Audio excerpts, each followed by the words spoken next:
picture, isn't it?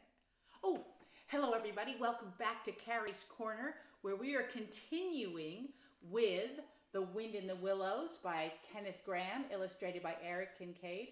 We're going to begin on chapter 6 called Mr. Toad. Not frog, but toad. Sorry about that. Chapter 6, Mr. Toad. It was a bright morning in the early part of summer. The river had sunk back to its normal banks and its usual place, and a hot sun seemed to be pulling everything green and bushy and spiky up out of the earth towards him, as if by strings. The mole and the water rat had been up since dawn, very busy on matters connected with boats and the opening of the boating season, painting and varnishing, mending paddles, repairing cushions, hunting for missing boat hooks, and so on, and were finishing breakfast in their little parlor and eagerly discussing their plans for the day when a heavy knock sounded at the door. "Bother," said the rat, egg all over him. "See who it is, Mole, like a good fellow, since you've finished." The mole went to answer the door, and the rat heard him utter a cry of surprise. Then he flung the parlor door open and announced with much importance, "Mr. Badger." This was a wonderful thing indeed, that the badger should pay a call on them, or indeed on anybody. He generally had to be caught if you wanted him really badly, as he slipped quietly along a hedgerow in the early morning or late evening, or else be hunted up in his own house in the middle of the wood.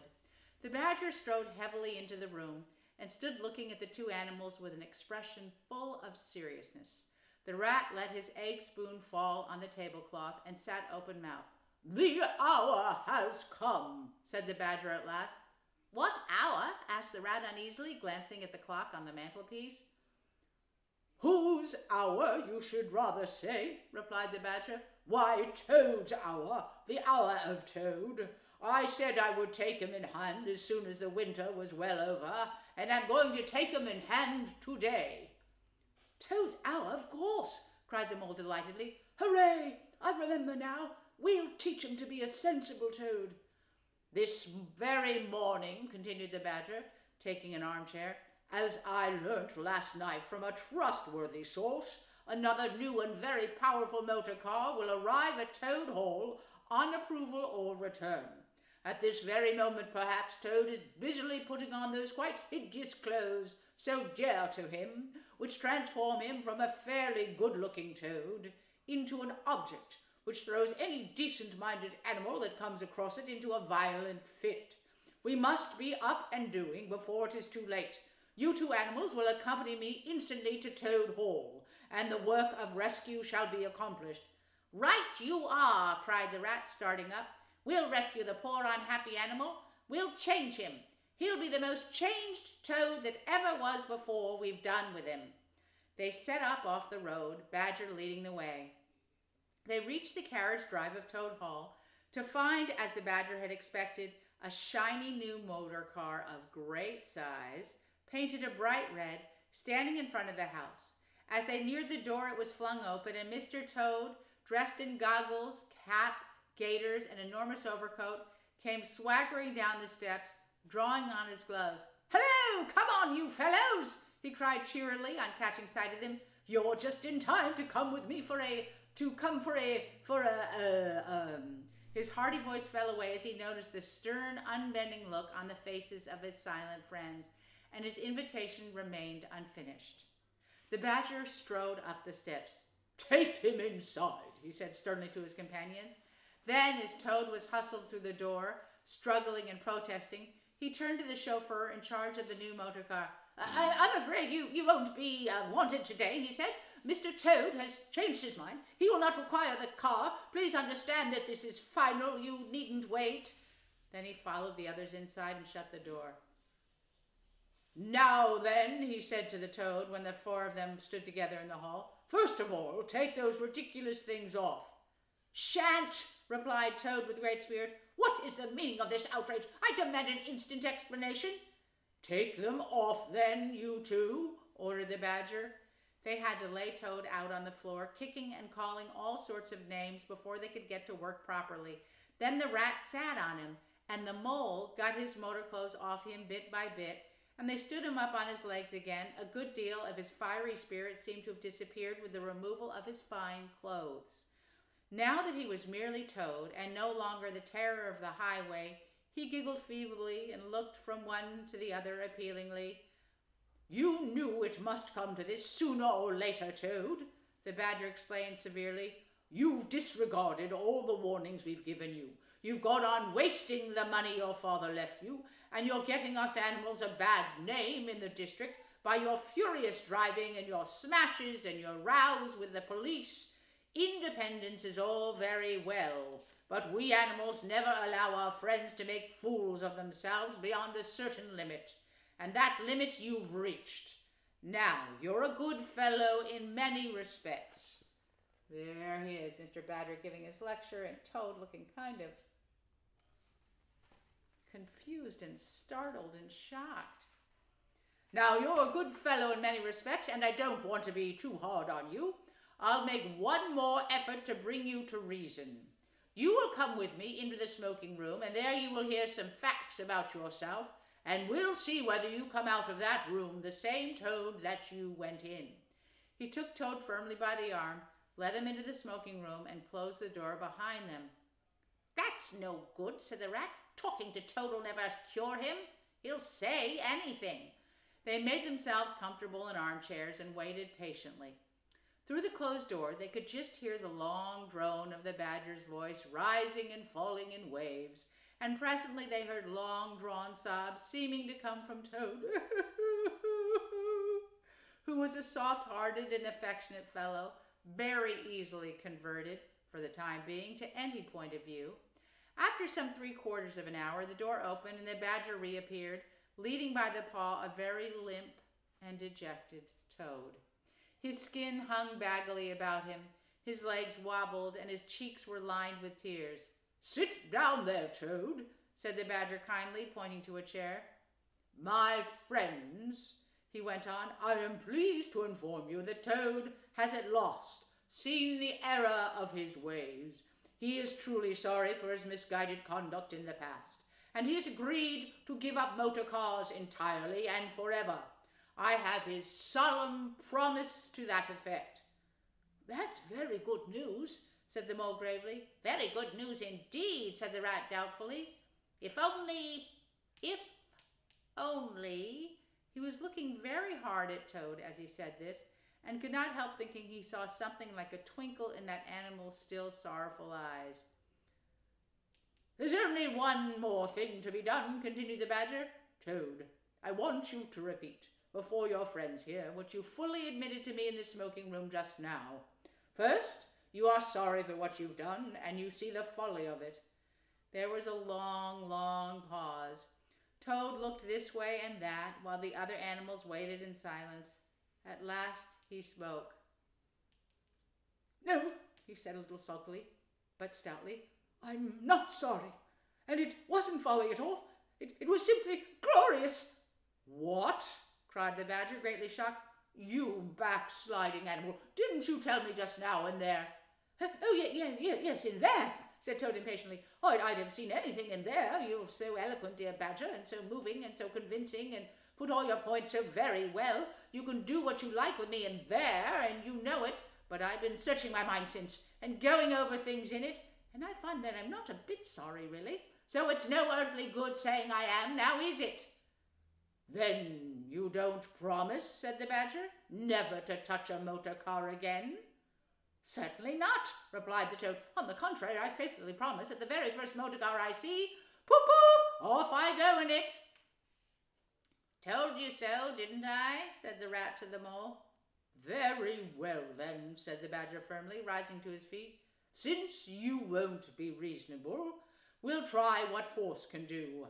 I feared it would come to this all along. You've often asked the three of us to come and stay with you, Toad, in this handsome house of yours. Well, now we're going to. When we've converted you to a proper point of view, we may quit, but not before. Take him upstairs, you two, and lock him up in his bedroom while we arrange matters between ourselves." "It's for your own good, Toady, you know," said the Rat kindly, as Toad, kicking and struggling, was hauled up the stairs by his two faithful friends.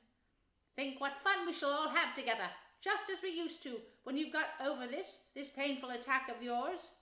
We'll take great care of everything for you till you're well, Toad, said the Mole, and we'll see your money isn't wasted as it has been. No more of those regrettable incidents with the police, Toad, said the Rat, as they thrust him into his bedroom.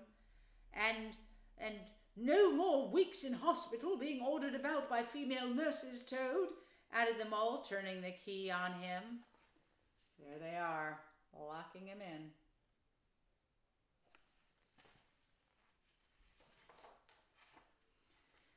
They went downstairs, Toad shouting abuse at them through the keyhole, and the three friends they then met in the conference room for the situation. It's going to be a tiresome business, said the Badger, sighing. I've never seen Toad so determined. However, we will see it out. He must never be left an instant unguarded. We shall have to take him in turns to be with him, till the poison has worked itself out of his system. They arranged to keep watch over him. Each animal took it in turns to sleep in Toad's room at night, and they divided the day up between them. At first, Toad was very trying to his careful guardians. When his violent fits took him, he would arrange bedroom chairs to look like a motor car and would crouch on the front one, bend forward, staring ahead, making horrible noises till the climax was reached, when, turning a complete somersault, he would lie face down among the ruins of the chairs, apparently completely satisfied for the moment. As time passed, however, these painful attacks grew less frequent, and his friends tried hard to make him think of new things. But his interest in other matters did not seem to revive, and he grew weak and depressed. One fine morning, the Rat, whose turn it was to go on duty, went upstairs to relieve Badger, whom he found fidgeting to be off and stretch his legs in a long ramble round his wood and down his earthen burrows. Toad's still in bed, he told the Rat outside the door. Can't get much out of him except, oh, leave him alone. He wants nothing. Perhaps he'll be better presently. It may pass off time. Don't be so unduly anxious, and so on. Now, you look out, Rat. When Toad's quiet and obedient, then he's at his most artful. There's sure to be something up. I know him. Well, now I must be off.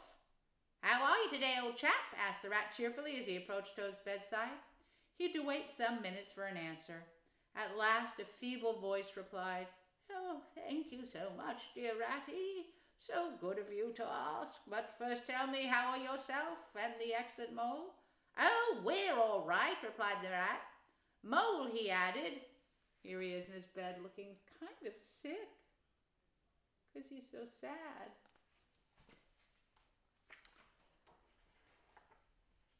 Carelessly, Mole is going out for a run round with the Badger. They'll be out till lunchtime, so you and I will spend a pleasant morning together, and I'll do my best to amuse you. Now, jump up, there's a good fellow, and don't lie moping there on a fine morning like this.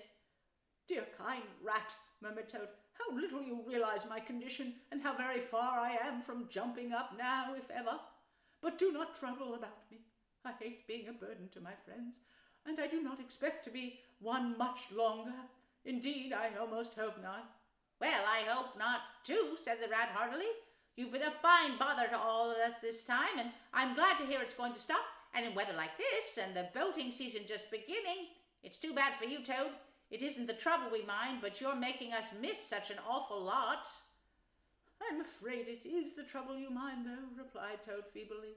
I can quite understand it. It's natural enough you're tired of bothering about me.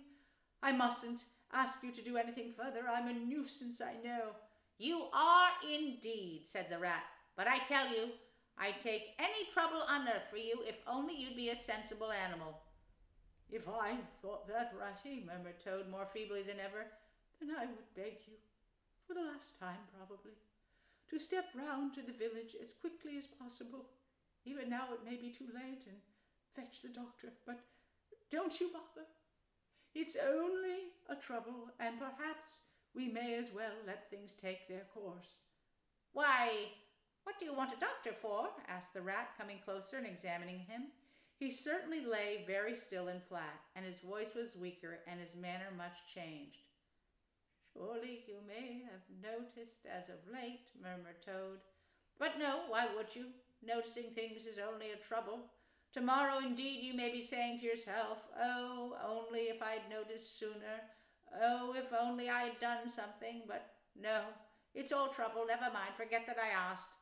Look here, old man, said the rat, beginning to get rather alarmed. Of course I'll fetch a doctor to you if you really think you want him, but you can hardly be bad enough for that yet. Let's talk about something else. That's where we're going to start today. We're going to find out if the toad is really sick or if he's just doing one of his tricks. What do you think? We'll find out on Monday. Meanwhile, have a great weekend. Hope you have some fun, play some games, do some reading, get some exercise, and I'll see you Monday for Carrie's Corner. See you then. Have a great weekend. Bye. Bye. Bye. That's the frog's voice, I guess. I don't know, this frog anyway. Bye.